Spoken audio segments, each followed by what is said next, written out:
नमस्कार. महाराष्ट्र सरकारचा हलकटपणा किती आहे, नालायकपणा किती आहे, यासाठी हा व्हिडिओ बनवतो. हा व्हिडिओ सरकारपर्यंत पोहोचा की नालायकपणा किती करणार. महाराष्ट्र बोर्ड जे आहे, एचएससी बोर्ड यांनी काय केलं, आज निकाल दिला.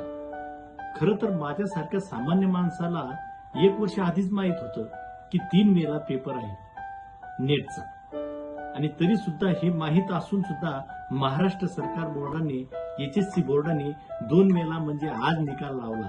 उद्या पोरांची नॅशनल एक्झाम आहे. देशभरातून लाखो विद्यार्थी परीक्षा देणार आहेत. पण महाराष्ट्राच्या पोरांना बर्बाद कसं करायचं हे आमच्या माननीय शिक्षण मंत्र्यांनी आम्हाला दाखवून दिली.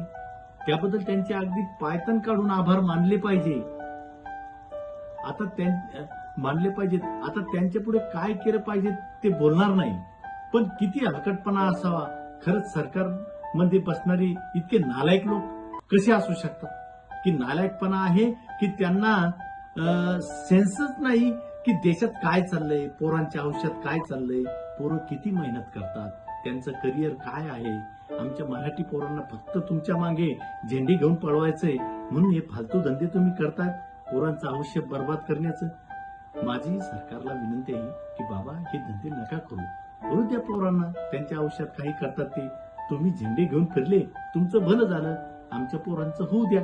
हा व्हिडिओ सरकारपर्यंत पोहोचला पाहिजे ही माझी नम्र विनंती. राजकुमार मुंडे, जालना.